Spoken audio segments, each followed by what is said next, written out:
안녕하세요. 엑스퍼트 류아라 세무사. 엑스퍼트 김조겸 세무사. 엑스퍼트 박상현 세무사입니다. 오늘 주제는 업무용 승용차 관련해서 좀 얘기를 나눠보려고 하는데요. 대표님들 제일 궁금해하시는 게 이제 승용차를 구입할 때 할부로 할지, 리스로 할지, 렌트로 할지 이런 부분들에 대해서도 많이 이제 질문을 주시는 것 같고, 또 이제 사게 된다면은 이제 그냥 사업용 차량으로 할지 아니면 그냥 개인 명의로 할지 이런 부분에 대해서도 이제 저희가 오늘 얘기를 좀 나눠보려고 해요. 고객분들께서도 정말 질문을 많이 주시는데 세무사분들 사이에서도 생각이 다를 수도 있고 성향이나 이런 부분에 따라서 정말 이견이 많이 있는 분야일 것 같아요.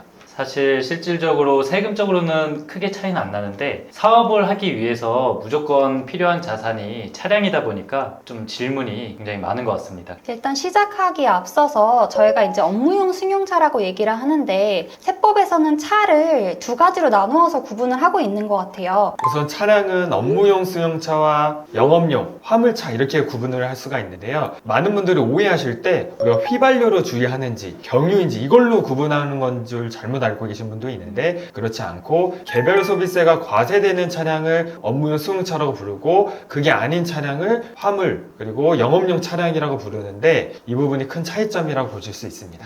그래서 이게 화물차, 승합차, 경차 등 같은 경우는 이렇게 승용차 관련된 규제를 받지 않다 보니까 좀 세금 감면적인 부분에서 비교적 유리한 것 같습니다. 이런 업무용 승용차에 대한 규제는 2016년 이후에 고가 차량의 사적 사용을 방지하고자 만들어진 규정이다 보니까 아무래도 이런 화물차나 승합차 같은 차량들은 규제 차량에서 제외되는 거라고 보시면 될 것 같습니다. 사업자분들은 레이밴, 카니발 9인승 이상, 포터 이런 차량은 무조건 한 대 이상 뽑으셔야 됩니다. 무조건 유리하겠네요. 반면에 그 승용차는 유독 좀 규제를 많이 하는 것 같아요. 세법에서. 항상 좀 불리한 부분이 있는 것 같습니다. 그러면 우선 승용차를 이제 사업용으로 사용하면은 또 어떤 혜택이 있을 것 같은데 어떤 혜택이 있을까요? 먼저 승용차를 출퇴근용이나 이제 뭐 거래처 방문용처럼 우리가 업무와 관련해서 사용한다면 기본적으로 해당 승용차에 대해서는 비용 처리를 해줌으로써 우리가 소득세 그리고 법인세를 줄일 수 있다라고 보시면 될 것 같고, 이 승용차 비용에는 해당 차량 가액에 대한 금액, 즉 차량 그 자체에 대한 금액과 그리고 차량을 운행하기 위해서 들어가는 각종 비용들 있죠. 뭐 기름값, 차량 수리비, 보험료 이런 것들이 있습니다. 그래서 해당 차량 가액 그 자체에 대한 금액의 비용 처리 한도액은 연간 한 800만 원 보시면 되고, 차량 유지 비용에 대한 한도액은 연간 700만 원입니다. 그래서 이게 법인 차량으로 가정한다면 한 20% 세율 정도 저희가 계산했을 때 약 300만 원 정도 절세 된다라고 보시면 되고, 고소득 개인 사업자 같은 경우는 약 450만 원 정도, 그러니까 종합소득세율 30% 정도 저희가 가정했을 때 그 정도 소득세가 절감되는 효과가 있다고 보시면 될 것 같습니다. 많은 분들이 그렇게 오해를 좀 하시잖아요. 회사에서 사업자에서 차량을 비용 처리하면 이게 탈세 아니냐 이렇게 많이 오해하시는 경우도 있는데 그렇지 않고 오히려 차량 관련 경비를 사업상으로 쓴다라고 전제했을 때 이것 또한 절세할 수 있는 방법이 될 수 있기 때문에 그 부분을 좀 기억을 하셨으면 좋겠고, 대신에 업무용 승용차라고 말씀드렸던 우리가 개별 소비세를 내는 차량 같은 경우에는 주유비 같은 곳에 있는 부가세까지 공제해주지는 않고 경비 처리에만 반영이 되기 때문에 우리가 영업용이나 화물차, 카니발 9인승 이상 차량, 레이벤과 같은 차량에 대한 주유비는 부가세 공제를 받을 수가 있는데 업무용 승용차는 그 대상이 아닌 점이 좀 차이점이라고 말씀드릴 수 있을 것 같습니다. 저희 그것도 말씀드려야 될 것 같은데, 왜 이제 승용차는 임직원 전용 보험을 또 들어야 되잖아요. 보호 규정을 또 한번 설명 한번 해주실 수 있을까요? 앞서서 제가 이제 소득세나 법인세에서 요 차량 가액과 유지 비용에 대해서 절세 효과가 있다고 말씀드렸어요. 근데 이 효과를 보기 위해서는 반드시 법인 같은 경우는 임직원 전용 보험이라는 특약을 꼭 들어야 됩니다. 그래서 법인의 임원이나 직원이 아닌 자가 운전하는 경우에는 절대 비용으로 인정해주지 않겠다라는 뭔가 나라의 좀 강력한 의지를 보여주는 거라고 보시면 되고, 그리고 개인 사업자 같은 경우는 24년도에 개정이 되어서 복식부기 의무자에 해당하는 모든 개인 사업자도 차량 한 대를 제외한 나머지 한 대부터는 반드시 임직원 전용보험으로 가입하셔야 됩니다. 만약에 법인 같은 경우 임직원 전용보험을 가입하지 않고 차량 관련 비용이 발생한다면 전부 업무 무관 비용으로 법인의 비용으로 인정받지 못하고 대표님의 급여로 처리되게 됩니다. 이게 엄청난 페널티로 많은 세금이 부과되는 거니까 임직원 전용보험 가입하셔야 됩니다. 이거 한마디로 이제 대표님들의 가족이나 그 실제로 직원이 아니신 분들이 이렇게 남발해서 사용하시는 걸 좀 제재하려는 규정이 아닌가라는 생각이 맞습니다. 드네요. 네. 저희 그 운행일지에 대해서도 좀 말씀을 드려야 될 것 같은데 운행일지 대표님들한테 좀 안내 잘 하고 계신가요? 이게 그 운행일지 쓰라는 이유가 이제 1,500만 원을 기준으로 해서 그 금액을 이제 차량 유지비라고 하는데 저희가 이제 차량 매입 금액이랑 이제 차량 관련된 뭐 주유비, 뭐 수선비 이런 일체의 비용이 한 대당 1,500만 원이 넘어가는 경우에 그 넘어가는 비용에 대해서 경비로 인정을 받으려면 써주셔야 하는 부분인데 예를 들어서 제가 이제 1년 동안 사용한 차량 유지 비용이 2,000만 원이에요. 그러면 1,500만 원이 넘어갔잖아요. 그때 이제 세법은 업무에 실제로 사용한 비율만큼만 경비로 인정을 해주겠다라는 의도거든요. 그래서 2,000만 원일 때 저희가 예를 들어서 업무 그 사용 비율이 90%다. 그러면은 부인되는 10%인 200만 원만큼은 경비로 인정이 안 되고 이제 대표님의 상여로 처분되는 그렇게 이제 계산이 되거든요. 혹시 근데 요거 좀 대표님들 많이 힘들어 하시는 것 같아서 작성을 조금 수월하게 작성할 수 있는 팁 같은 게 있을까요? 솔직히 말씀드리면 업무용 승용차에 대한 운행일지를 매일매일 운행할 때마다 기록을 하기는 쉽지는 않은 것 같아요. 최근에는 GPS를 기반으로 모바일 앱으로 저도 이제 실제 설치를 하고 있는데 차량이 출발하면은 자동으로 키로수를 계산을 하고 운행이 종료가 되면은 자동으로 운행 기록을 기록하는 그런 모바일 앱이 있어서 그런 앱을 활용하셔가지고 운행일지를 작성하시는 방법도 이제 가능할 것 같고요.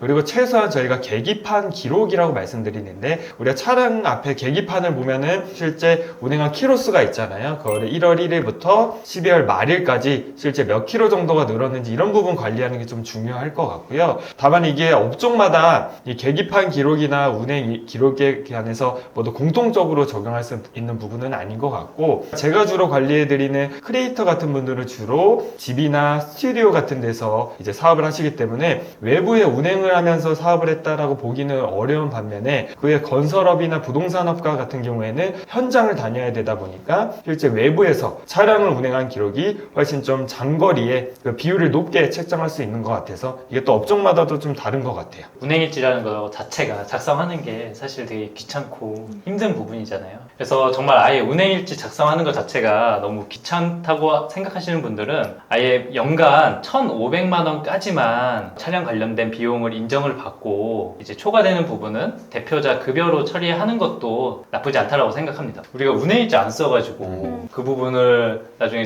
실제로 세무서에서 소명이나 조사가 나오는 경우에 그때 우리가 부인돼서 상해 처분되는 것보다 아예 처음부터 그냥 1,500만 원 이상 되는 부분은 그냥 상해 처분하는 것도 저는 하나의 방법이라고 생각합니다. 사실 그 운행일지라는 게 그거 매일매일 쓰는 게 현실적으로 가능하다고 생각하세요? 좀 너무한 것 같은 게 저희 일기도 매일매일 쓰는 거 좀 그렇죠. 힘든데 내가 차량을 가지고 어디를 왔다 갔다 했는지 키로수를 다 기록을 한다는 게 참 좀 탁상공론이 아닌가라는. 그리고 저희 대표님들이 질문 주시는 것 중에 하나가 내 명의가 아니라 뭐 배우자랑 공동명의라든지 그냥 아니면은 뭐 직원명의라든지 이런 차량에 대해서도 경비 처리가 가능한지에 대해서도 좀 많이 궁금해 하시는 것 같은데요. 이 부분은 어떻게 안내하고 계실까요? 일단 결국 세법은 실질이기 때문에 실제 내 명의 차량은 아니지만 실제 사업용으로 사용하는 차량이라면 비용 처리가 가능하지 않을까요? 근데 일반적인 승용차 같은 경우는 좀 그걸 입증하기가 쉽지 않을 것 같아요. 승용차는 실제 업무용으로 사용하는 것이 아니고 개인적인 용도로도 사용하잖아요. 반면에 아라쌤께서 관리 많이 해주시는 학원 차량 같은 경우에는 뭐 실제 상호라든지 전화번호가 부착되어 있기 때문에 사업용으로 쓰고 있다는 것을 좀 소명하기가 수월하기 때문에 실질에 따라서 비용 처리 가능하지 않을까 싶습니다. 저희가 이제 말씀드린 이 명의라고 하는 거는 사실은 이제 사업주 명의 차량이 아니었을 때도 우리가 사업용으로 경비 처리할 수가 있느냐 여부인데요.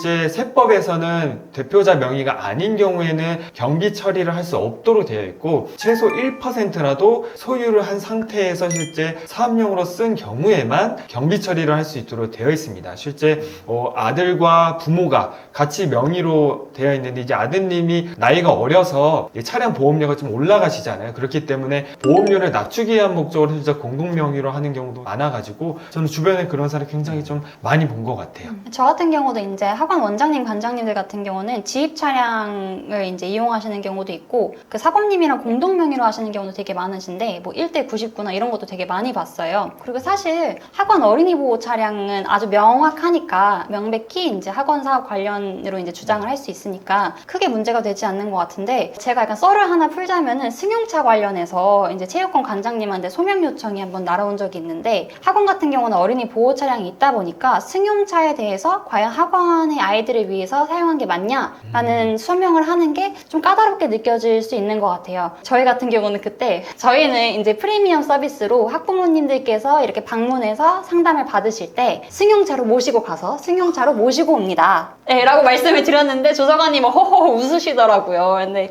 사실 이게 실질적으로 그렇게 운영을 하신다면은 어디까지나 출퇴근도 그렇고 그런 이제 학부모님들 모시는 것도 그렇고 사업 관련된 게 맞으니까 충분히 소명할 수 있는 부분이라고 이제 생각이 듭니다. 그 학원 어딘가요?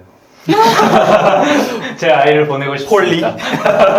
그러면은 이제 대표님들이 가장 궁금해하는 질문 중에 하나, 리스, 렌트, 그리고 이제 할부 구매 중에 어떤 게 세금 절세에 가장 유리하냐? 이거 진짜 많이 궁금해 하시잖아요. 저 같은 경우는 이제 교육서비스업센터 대표 세무사니까 이제 면세이신 원장님, 관장님들이 많잖아요. 그래서 사실 그냥 우스갯소리를 이렇게 말씀드려요. 원장님, 관장님, 사실 리스 회사나 렌트 회사도 남는 게 있으니까 사업 운영을 하는 게 아니겠습니까? 만약에 현금 여유가 있으시면 그냥 매매로 하세요 라고 말씀을 드리는데, 사실 이게 과세사업자 관점에서 조금 달라질 수가 있거든요. 저 같은 경우도 가장 많이 받는 질문 중에 하나가 이거였던 것 같아요. 그래서 개업 초기 때는 이거를 정말 잘 분석해서 알려드리려고 막 노력을 했던 것 같아요. 세금적으로 막 분석을 해서. 그런데 결국 사실상 세금적으로는 크게 차이가 없더라라는 거죠. 어차피 다 비용 처리가 되니까요. 결론적으로는 그래서 이 부분에 대한 의사결정은 결국 세금 외적인 부분, 작은 유동성이나 신용도나 보험료 뭐 이런 등으로 이제 좀 판단을 해야 되지 않나 싶습니다. 이것도 의견이 다 다를 수가 있을 것 같은데, 그래도 정의를 좀 해보자면 그런 것 같아요. 이제 리스냐, 렌트냐, 할부냐, 이 사실 차이점은 세법에서는 우리가 기본적으로 업무용 승용차는 1,500만 원이라고 하는 한도가 부여되는 거는 동일한데, 리스인 경우에는 제가 리스료라고 하는 항목으로, 렌트일 때는 렌트료, 우리가 다 지급 임차료라고 하는 항목으로 경비가 처리가 되는 반면에, 할부나 현금처럼 이제 대표자, 사업자 명의인 경우에는 감가상각비라고 하는 계정으로 제가 경비 처리만 될 뿐이지, 실제 1,500만 원이라고 하는 한도가 적용되는 건 동일하다라고 볼 수가 있습니다. 그래도 답변을 드리자면, 우선은 대표님 차량은 리스로 하시는 게 유리하다. 먼저 리스가 가장 유리하다라고 말씀드린 이유는, 첫 번째로 리스는 돈을 빌리는 거기 때문에 내가 지금 당장 현금이나 이 유동성이 있다라고 하더라도 이거를 우리가 매장을 새로 내거나 좀 투자를 할 수가 있잖아요. 그렇기 때문에 이 투자하는 데 조금 더 활용을 하고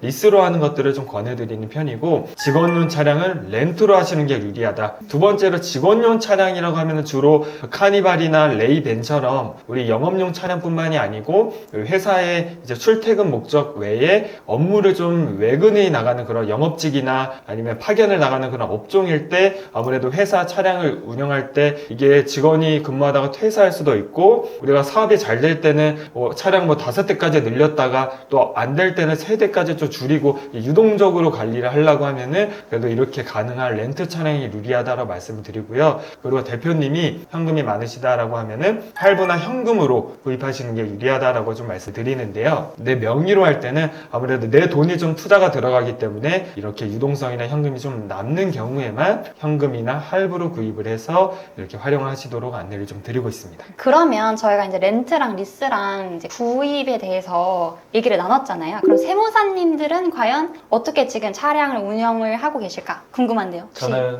지금 차가 2대가 있는데, 그러니까 다 개인적으로 구입한 차량이고, 이게 국가 차량들이 아니다 보니까 지금까지 부담 없이 비용 처리 받을 수 있었습니다. 근데 이제 앞으로 좀 차를 교체한다면 법인에서 아까 세무사님께서 말씀하신 것처럼 리스를 좀 해야겠다라는 생각을 합니다. 다만 주중에는 법인차를 쓰고 주말에는 개인차를 쓰겠다 다짐하겠습니다. 주말에 왜 저희 주말에 같이 모여서 일할 수도 있잖아요. 그때 법인차 끌고 오겠습니다. 좋습니다. 네. 저는 리스 한 대, 할부 한 대 이렇게 이제 보유하고 있는데, 할부로 구입한 차량은 우리 가족 하는 차량이고 리스로 구입한 차량은 이제 업무용으로 사는 차량인데 사실은 저는 이제 현금 유동성이나 투자나 이런 부분이 더는 더 중요하다라고 생각해가지고 어디 한 군데에 이제 투자를 한다는 것들이 좀 크게 부담이 됐었고 나중에 뭐 부동산 투자나 저는 또 재테크 쪽으로 활용하는 게 훨씬 도움이 된다라고 생각해가지고 차는 리스나 할부로 이용하면서 좀 비용은 리스는 이자 비용이나 이런 게 좀 추가적으로 있긴 하지만 어차피 사업자에서 경비 처리를 최대한 받을 수가 있기 때문에 절세 혜택을 또 받으면서 투자 관점에서 이렇게 선택을 했던 것 같아요.